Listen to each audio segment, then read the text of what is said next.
Olá pessoal, Gustavo Machado, canal Orientação Marxista.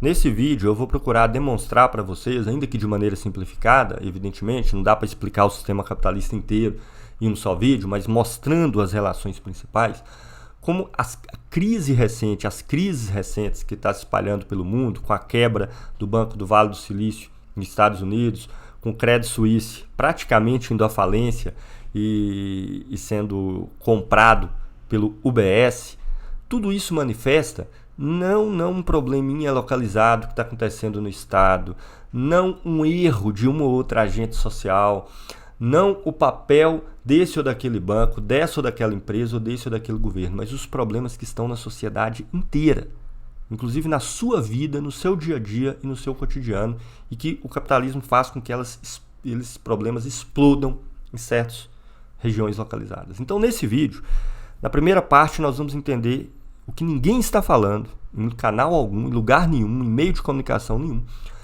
todo o mecanismo social que faz com que o capitalismo tenha necessariamente crise. Para depois eu explicar para vocês um pouco do que está acontecendo nessa crise recente, do ponto de vista mais direto, mais perceptível, e como isso se vincula a essa estrutura geral do capitalismo. Então não percam esse vídeo e ajudem a divulgá-lo, a disseminá-lo para todas aquelas pessoas que estão convencidas de que essa crise tem uma causa unilateral e, portanto, uma solução fácil, que foi graças à imoralidade da turma do Credit Suisse que divulgou os balanços de forma inadequada, ou por causa do governo dos Estados Unidos ou da União Europeia, como essa coisa afeta a nossa vida e como ela está vinculada aos problemas colocados na sociedade inteira. Então é isso, não esqueça de compartilhar o vídeo, ajudar a divulgar, seguir o canal, etc, etc. Vamos ao vídeo.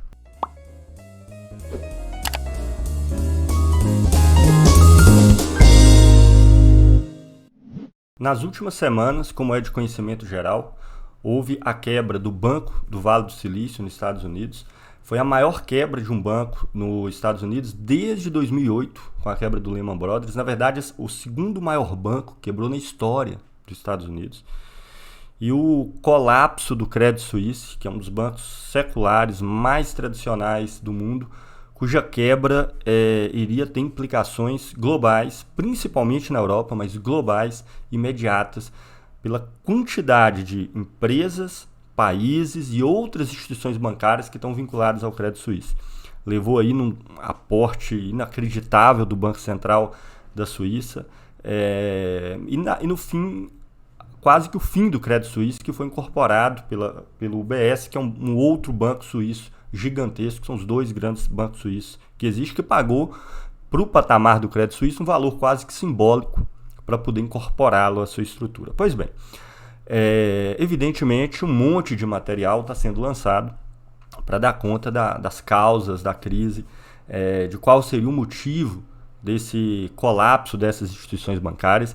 Em praticamente todos os lugares vocês vão encontrar quase sempre a mesma explicação. Se deve ao erro, ao equívoco, à falha, à imoralidade de algum agente, né? Para alguns é o Estado, sobretudo dos Estados Unidos, no caso da quebra do Banco do Vale do Silício, que levou às taxas de juros e tem uma política A, B, C e D há muito tempo. Para outras são as empresas de startup, as empresas de computação que estão na base dessa crise que ocorreu ali também. Para outros é o Credit Suisse que maquiou nas suas contas uma série de informações aí ao longo dos últimos anos, tal como aqui os nossos 3 porquinhos aqui no Brasil, nas Americanas. Enfim, tudo isso é balela, tá? E é o que eu vou tentar mostrar aqui nesse vídeo. Tudo isso é conversa fiada. É óbvio que toda crise vai estourar em alguma ponta. E óbvio que nessa ponta em que a crise estourou, pode ocorrer problemas de diversas naturezas, ok? De ocultação de dados, de venda de títulos que aparentemente tinham um valor X e que não tinha. Óbvio que isso vai acontecer. Agora, todas essas crises manifestam problemas muito mais gerais. E é para isso que eu vou fazer esse vídeo. Eu vou comentar no final sobre essa crise que está acontecendo agora, sobre o Credit Suisse, sobre o Banco do Vale do Silício. Vou dar alguns comentários específicos de como a coisa explodiu. Mas o mais importante é que eu vou falar agora, no começo do vídeo. O que está por trás das crises gerais do capitalismo. As crises gerais do capitalismo nunca envolvem Crises localizadas pode acontecer. Uma empresa ali e acolá pode até ter um problema por má gestão, por má avaliação do cenário, do mercado, etc. Mas as crises gerais do capitalismo, elas sempre envolvem a sociedade inteira. Por mais que, óbvio, ela vai ter que estourar em algum lugar. Então, quais são os elementos centrais que envolvem a sociedade inteira que está na base de uma crise?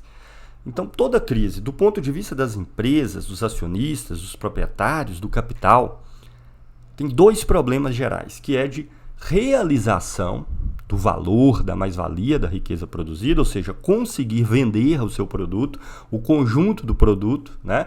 Seja ele aço, carros, softwares, não importa. Então, isso é um problema de realização, você não consegue vender, você não conseguiu realizar. E um segundo problema, que é a taxa de lucro, né? Porque não adianta a empresa conseguir vender tudo e no final, como acontece muitas vezes, ela tem até um lucro líquido negativo, ela não consegue ter a margem de lucratividade que ela esperava. Ora, mas por que as empresas não conseguem, por vezes, realizar todo o seu capital, vender tudo aquilo que ela produz e por que as taxas de lucro são tão baixas? Esses são os problemas mais gerais que estão colocados no capitalismo, que nenhum governo, que nenhum bom administrador, que nenhum homem de negócio, né, businessman, como as pessoas falam hoje, consegue resolver. Porque na base desse problema todo está redução geral da remuneração da classe trabalhadora e do emprego, que é para onde aflui os recursos do capital para comprar aquilo que o capital produz. Correto? Então, evidentemente, se você tem desemprego generalizado, como é o caso do Brasil hoje, nós já mostramos aqui em várias ocasiões que o Brasil tem muito mais pessoas na informalidade ou sem emprego do que trabalhando, e isso é uma realidade em maior ou menor proporção no mundo inteiro. Na medida que o poder de compra, a remuneração que você recebe cai de maneira significativa, é esse mesmo recurso que é utilizado para comprar aquilo, as mercadorias que são vendidas como capital. E ainda tem um problema ainda mais grave. Tá? Então veja, a questão da remuneração e a questão do emprego, tá? Que massacra a classe trabalhadora, está ligado num primeiro nível, está ligado a um problema de realização do capital, a vender tudo aquilo que se produz. Se não vende, aquele capital que foi investido, que foi adiantado, não é realizado, no final não se tem lucro, se tem crise. Mas tem associado a isso um problema ainda mais nefasto. O que era de se esperar, desconsiderando o capitalismo, que é essa maluquice, essa loucura, o que era de se esperar é que o desenvolvimento tecnológico, ele produzisse o quê?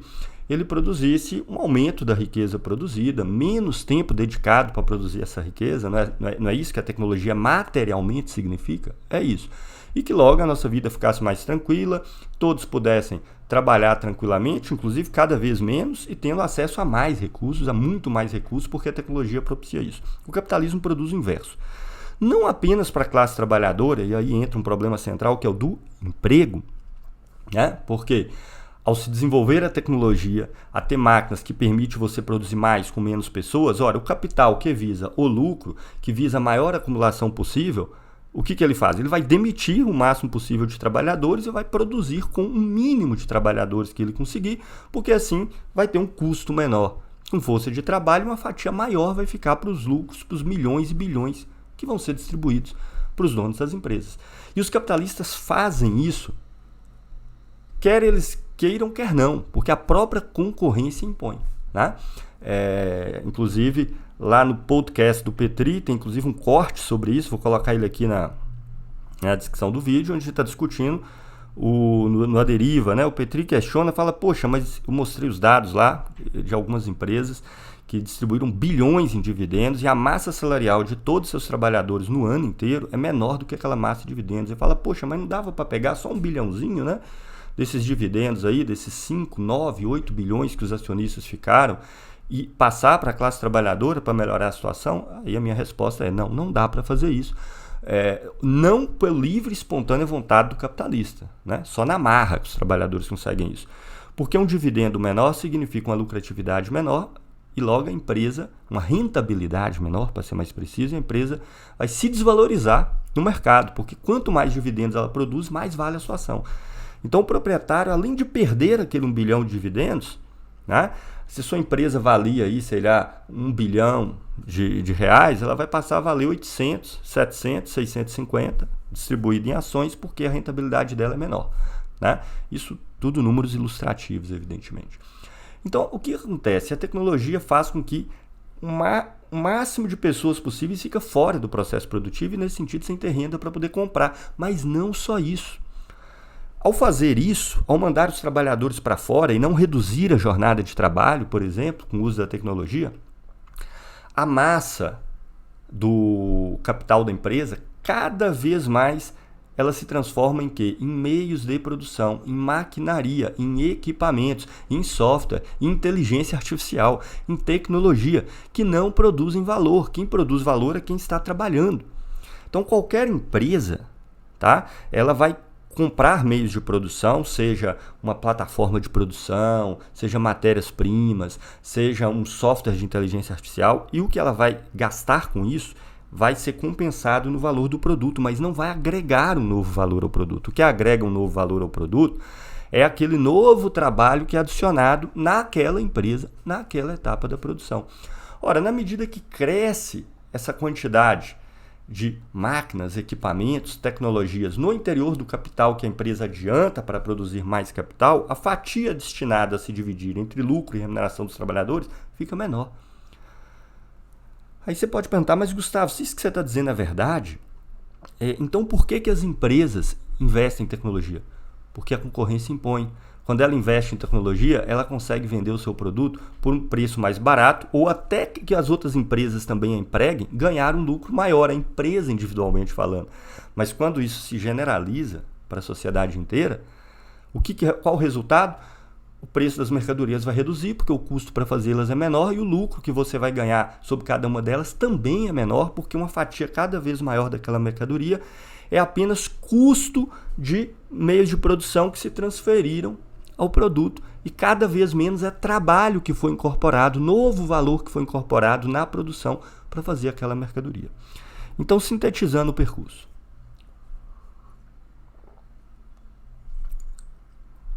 Todas as crises do capitalismo, elas estão relacionadas a um problema de realização, você não consegue vender tudo aquilo que você produz, realização do capital, e da taxa de lucro que cai. E essa taxa de lucro que vai resultar no lucro líquido, onde o capitalista vai tirar o dividendo, e essa taxa de lucro que vai resultar nos juros que a empresa paga para o banco que ajudou a financiar, por exemplo, as melhorias tecnológicas na empresa, e esse lucro vai ser dividido em juros que vai para o banco e um pedaço que fica com os proprietários da empresa.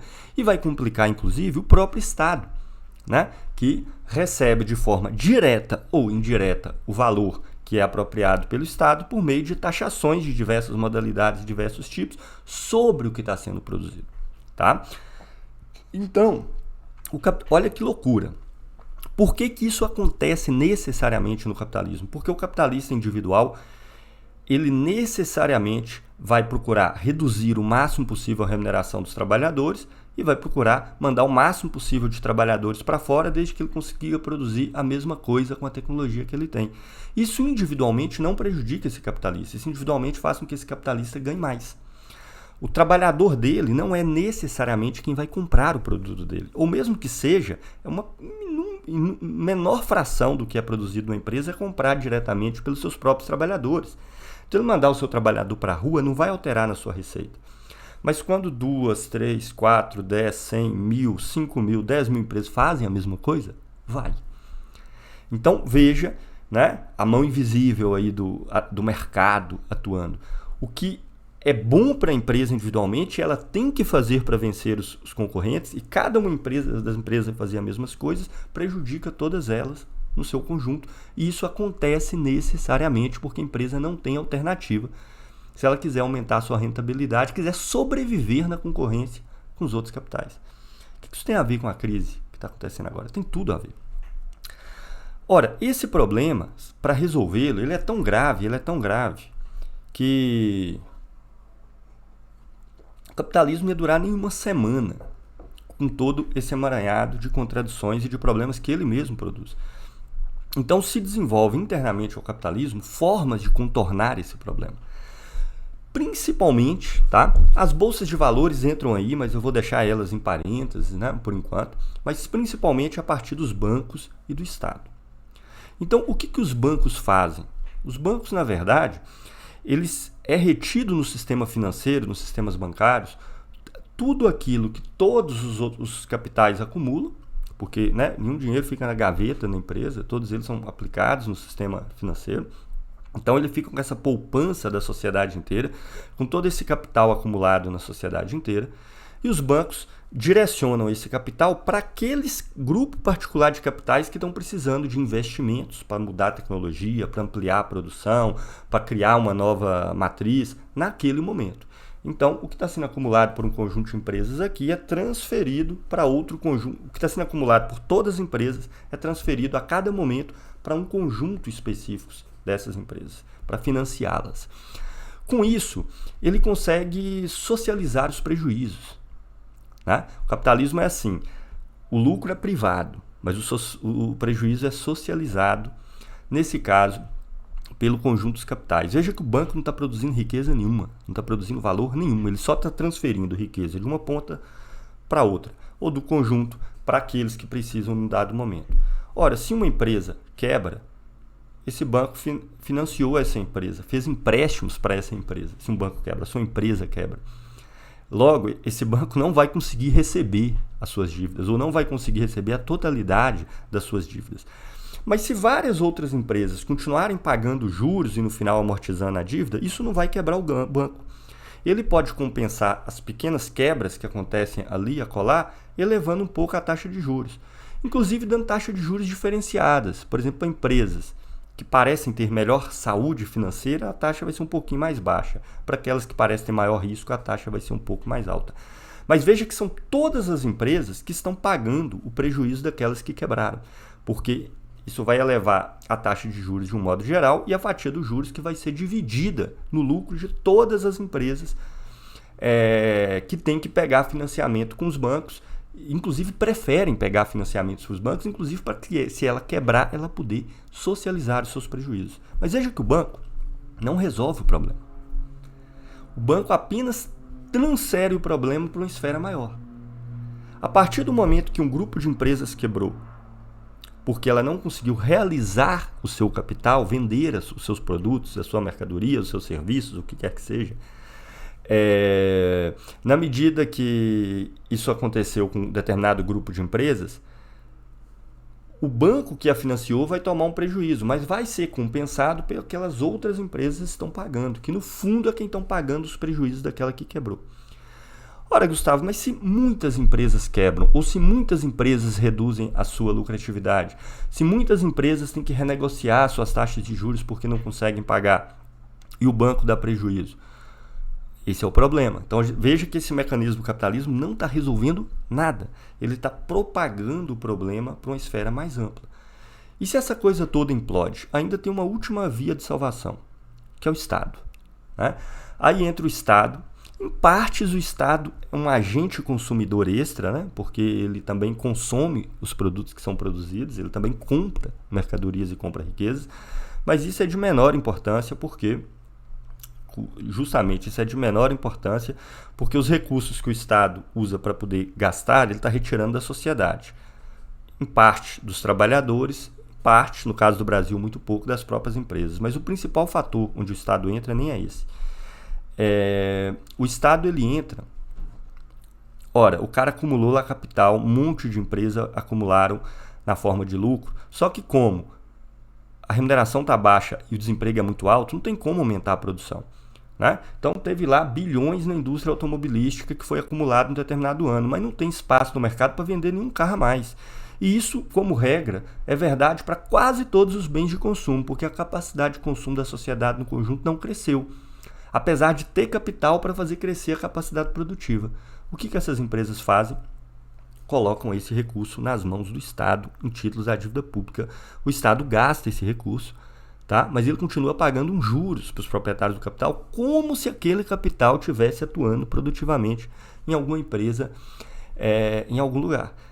E, além disso, o Estado também entra, uma vez que ele extrai recursos, assim como os bancos, da sociedade inteira, ele tem muito mais recursos em suas mãos do que uma empresa individual. Então, ele, além disso, além de pagar um lucro para empresas que não estão produzindo nada na forma de juros sobre o título da dívida pública, o Estado ainda pode evitar que quebrem, ou seja, empresas que quebrem, que são muito grandes, cujos impactos vão se proliferar para a sociedade inteira, ele pode resgatar essas empresas. Como aconteceu nos Estados Unidos, com a General Motors, por exemplo, que quebrou, decretou falência. A General Motors foi comprada pelo governo dos Estados Unidos pelo valor que ela tinha antes da sua quebra. Com isso, salvou os acionistas da empresa. Financiamento a juros baixos por mediação do Estado foi dado a longo prazo. Quando a empresa começou a recuperar, o Estado entregou de novo essas ações para aqueles que originalmente ele tinha comprado. Então, o dinheiro aí público sendo usado para salvar as grandes empresas privadas. Então, veja que o Estado e os bancos, ao centralizarem os movimentos, os lucros, os valores, as operações de um conjunto de milhares de empresas, eles têm um poder de intervenção maior do que qualquer empresa individualmente falando. E eles podem tentar fazer com que um problema que aconteça numa ponta não se propague para outra, desde que esses problemas não se acumulem e ameacem os próprios bancos, a sobrevivência dos próprios bancos e a sobrevivência do próprio Estado. É por isso que as crises gerais do capitalismo, que são problemas que aconteceram na sociedade inteira, elas tendem a explodir primeiro nos bancos ou no Estado, ou nos dois juntos. Né?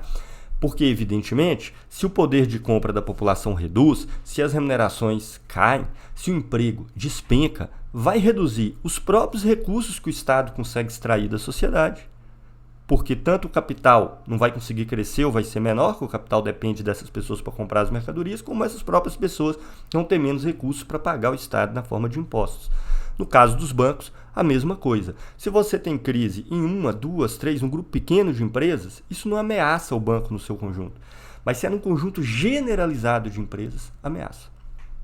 Então, nós podemos ver, para concluir essa parte, que é fundamental, que é o que não dizem todas as análises que tem por aí,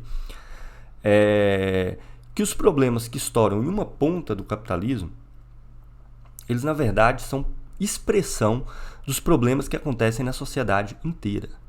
Mas o que fazem as análises tradicionais, que aparecem aí nos comentários, nas redes sociais, nas televisões, nos outros canais de YouTube e tudo? Eles não podem revelar esse processo e às vezes nem conhecem mesmo esse processo. Eles só veem a ponta em que a coisa explodiu e tendem a explicar a crise por causa de uma cagada que se deu, por causa de um agente específico nesse ou naquele lugar, para não mostrar que o problema está na sociedade inteira. Percebem? Então vamos lá, vamos para os casos concretos. Tá? Vou começar aqui rapidamente por crise de 2008 e 2009 nos Estados Unidos.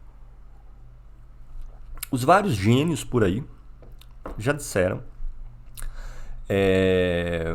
que a crise de 2008 foi uma cagada, porque tinha um monte de títulos podres que estavam ancorados em hipotecas do sistema imobiliário dos Estados Unidos, que foram vendidas e jogadas para dentro do mercado como se fossem títulos, né, muito saudáveis, cujo resgate seria tranquilo, e que, por causa disso, esses títulos que supostamente tinham muito valor e não tinham valor, foram comprados por uma série de agentes, de bancos importantes e tudo, e isso acabou estourando a crise de 2008 e 2009. Logo, se não tivesse tido esses problemas com esses títulos ruins que foram vendidos como títulos bons, nada teria acontecido.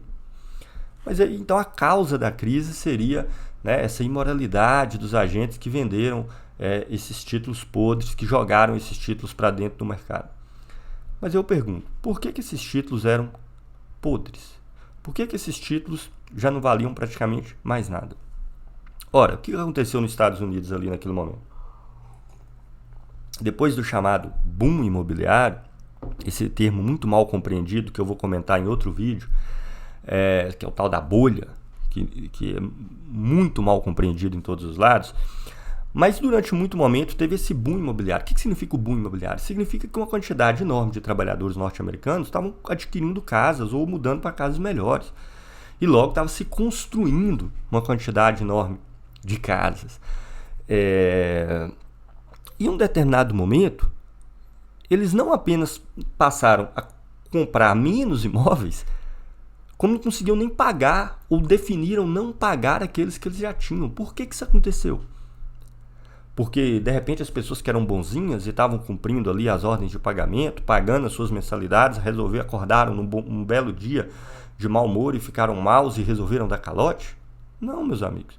Porque em um determinado momento, esse sistema que estava crescendo, com cada vez mais imóveis sendo produzidos e vendidos, colapsou porque as pessoas não tinham mais recurso para comprar imóveis. E com isso, um monte de imóveis disponíveis para serem vendidos e ninguém querendo comprar. Seus valores despencaram. Só que quando o valor de um imóvel despenca, e aí vem o capitalismo, pelo meio da concorrência, do mecanismo irracional dos preços, generaliza tudo para a sociedade inteira. Isso desvaloriza não só os imóveis que estão para vender, mas aqueles que já foram vendidos. Então, um monte de gente nos Estados Unidos que tinha comprado uma casa, sei lá, por $200 mil para ser paga, vamos supor, em 20 anos, e que tinham passado 10 anos pagando essa porcaria, tinha pagado, sei lá, $100 mil, números aleatórios aqui, evidentemente, só para ilustrar, descobriu que seu imóvel, que ele comprou por $200 mil, agora estava valendo 80 mil.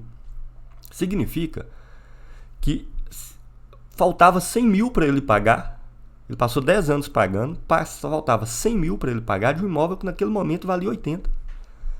Então é evidente que quando um fenômeno desse acontece, a enorme maioria das pessoas vão fazer o quê? Vão parar de pagar.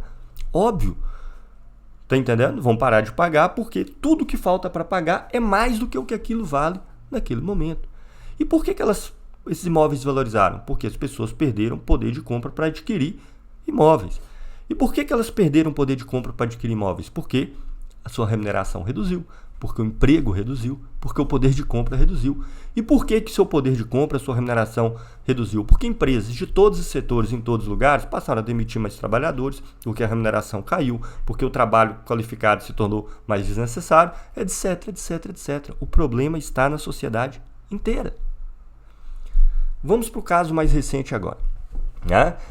Que envolve aí o Silicon Valley Bank, lá dos Estados Unidos, né?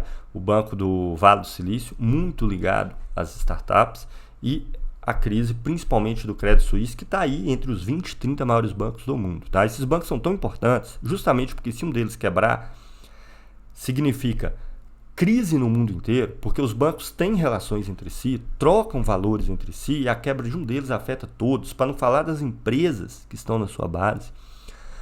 E o Credit Suisse está entre esses 30 bancos no mundo que são monitorados de perto, para que nada de inesperado aconteça. E como vocês podem ver, acontece.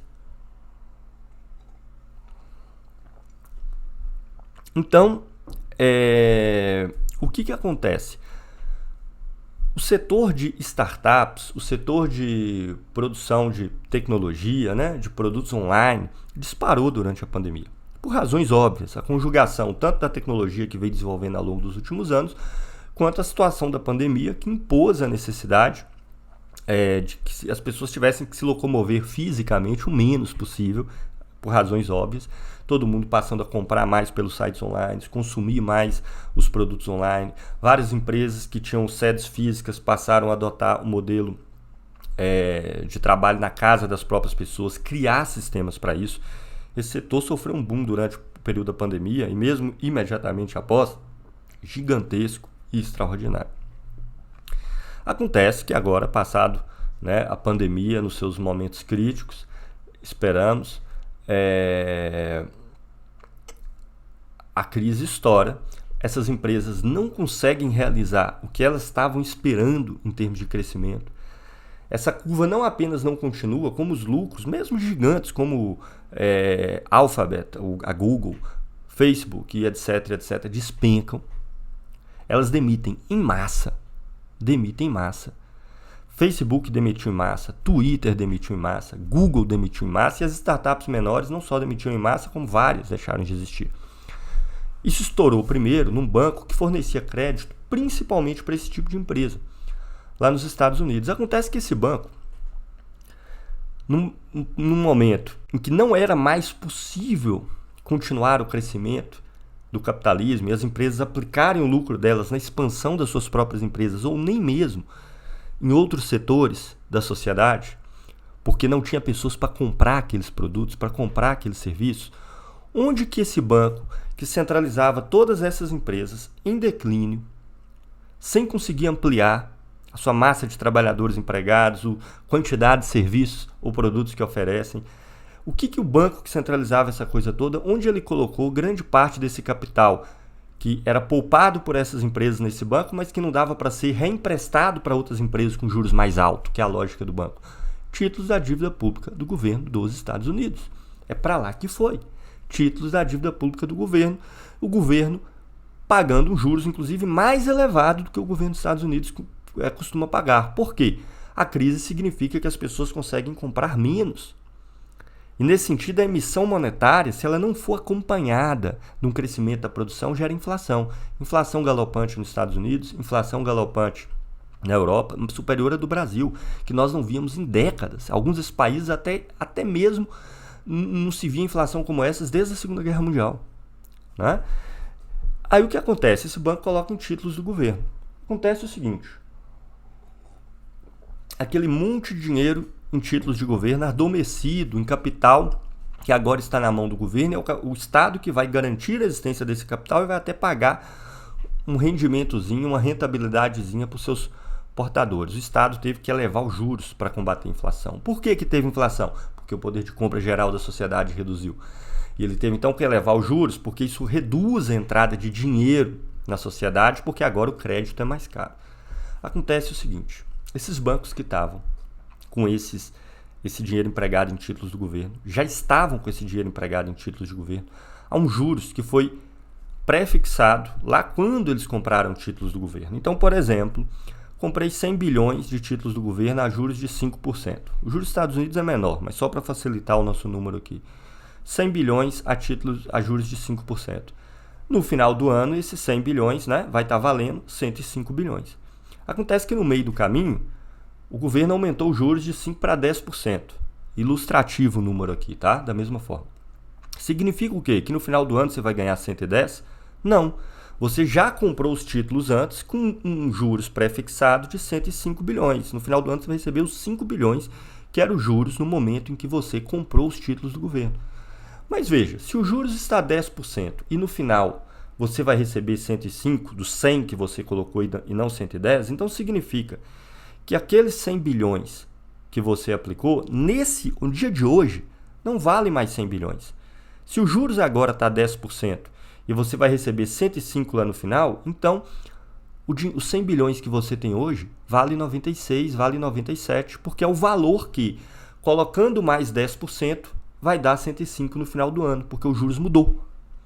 Parece complicado, mas vou insistir sobre isso. Não é difícil de entender. Quando o juros muda, quando o juros aumenta, se você já tem dinheiro aplicado àquele juros menor, você vai ganhar a mesma coisa que equivale a esse juros menor lá no futuro. Mas se você precisar sacar esse dinheiro hoje, esse dinheiro vale menos, porque o juros está mais alto, né? E 105 bilhões daqui a um ano não vale mais 100 bilhões hoje. Valia quando o juros era 5. 105 daqui a um ano valia 100 hoje, quando o juros estava a 5%.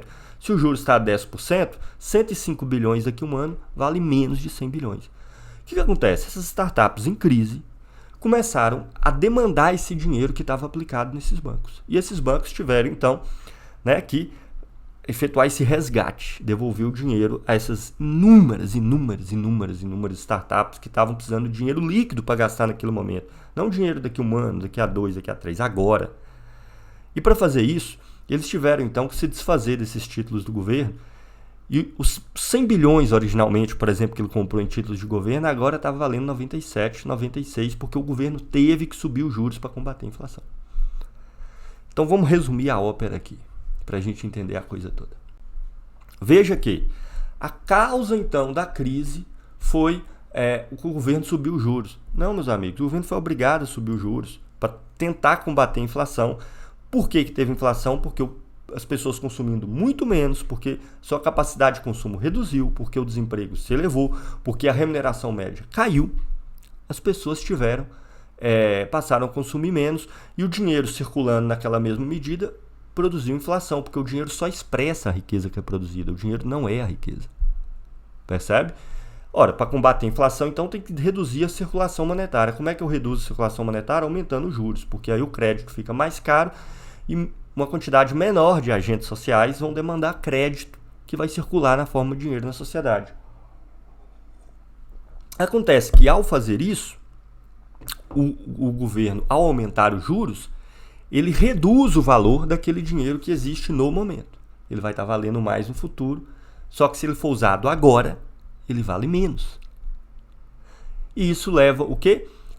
Por outro lado, crise nas startups, crise nas empresas de tecnologia que demandam esse dinheiro agora. O banco tem que resgatar os títulos da dívida pública do governo. E entra assim em colapso, porque cada título que ele resgata é prejuízo. Cada título que ele resgata é prejuízo. Para usar o termo técnico aí do setor, ele realiza o prejuízo. Lembra do que eu falei no começo, toda crise do capitalismo é um problema de realização e de taxa de lucro. E problemas de realização e de taxa de lucro envolvem a sociedade inteira e não uma causa em particular. Então, se você for perguntar pela causa, você vai caminhar assim em círculo que nunca mais vai acabar. Aí explode o Credit Suisse na Europa, por problemas análogos, taxas de juros mais elevadas e tudo mais. A quebra do Credit Suisse é uma coisa tão grave, ele é tão grande que nenhum Estado consegue salvar o Credit Suisse. Nenhum Estado consegue salvar o Credit Suisse, nem a Suíça, nem a França e nem a Inglaterra. Assim como os Estados Unidos deixou, né, o Banco do Vale do Silício quebrar. Mas se fosse alguns dos 4, 5 bancos norte-americanos, pode ter certeza que ele teria que ver o que era possível fazer, porque a economia americana entraria em crise profunda. Tá? O Silicon Valley Bank tá lá atrás, não está entre os 10 maiores dos Estados Unidos, apesar de ser um banco gigantesco. Não estava, né? Não podia deixar o Credit Suisse quebrar. O Banco Central da Suíça deu um aporte para o Credit Suisse de 50 bilhões de euros, ou de dólar, não me lembro agora, acho que de euros, 50 bilhões de euros. Eu vou ser bastante sincero para você, eu não cheguei a fazer essa pesquisa aqui antes de gravar esse vídeo, mas eu não consigo me lembrar agora do Banco Mundial ou do Fundo Monetário Internacional ter dado aportes nesse valor para países. Não me lembro, tá? 50 bilhões de euros é tanto recurso que eu não me lembro de dar empréstimo nessa magnitude para um país. E se dá, não é o usual. Normalmente é menos que isso. Por exemplo, do colapso da Argentina nas últimas décadas, tiveram vários empréstimos do Fundo Monetário Internacional, não teve nenhuma magnitude próxima a essa. Ainda assim, esse valor é completamente suficiente para salvar o Credit Suisse. Isso era só para evitar o colapso imediato. Para salvar o banco, se articulou que o banco lá, o UBS, que é o maior banco da Suíça, um pouco maior que o Credit Suisse, tá? Lembra que a Suíça sempre foi conhecida pelo seu sistema financeiro, pelo sistema bancário, que aliás já está em colapso há muito tempo, já está em decadência há muito tempo, não em colapso, em decadência. O UBS incorporaram o Credit Suisse, só que os prejuízos do Credit Suisse são tão grandes, inclusive tendo que entregar títulos públicos antes do prazo de vencimento e nesse sentido receber menos do que aquilo que ele pagou antes, pelo mesmo sentido que eu falei antes, que aconteceu nos Estados Unidos, que o UBS pagou um valor irrisório pelo Credit Suisse. Tá? Inicialmente acho que foi 1 bilhão de euros, o trem era tão irrisório que acho que passou para 3,5. Isso era só para os acionistas do Credit Suisse não ficar no prejuízo absoluto. Né? Porque para o tamanho do Credit Suisse, 3 bilhões de euros não é nada.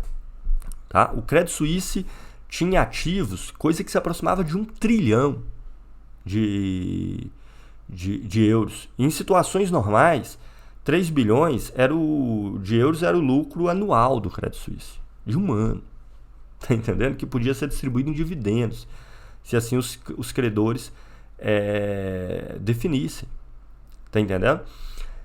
Então, o que fizeram? Como a saúde financeira do UBS não está assim tão crítica, o Banco Central deu esse aporte gigantesco e o banco agora está no processo de fusão com a UBS para tentar evitar a sua falência, porque nem o Estado, por meio do seu Banco Central, consegue salvar um banco dessa magnitude.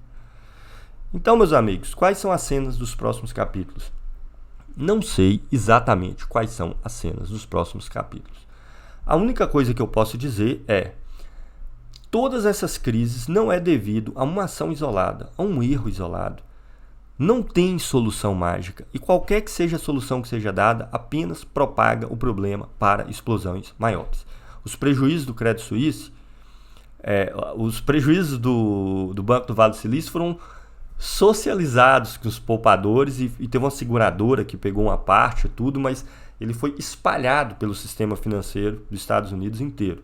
Muito provavelmente, credores individuais, trabalhadores, vários deles vão tomar prejuízo, mas foi espalhado para o sistema dos Estados Unidos inteiro. E agora, a crise do Credit Suisse, ela foi socializada com a UBS.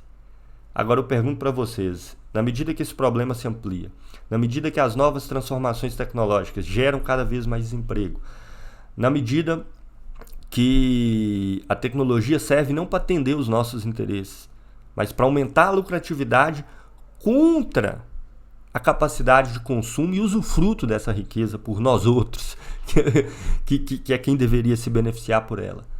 E na medida que há, inclusive, queda generalizada da remuneração, porque cada vez se demanda mais trabalhos mais simples, menos qualificados.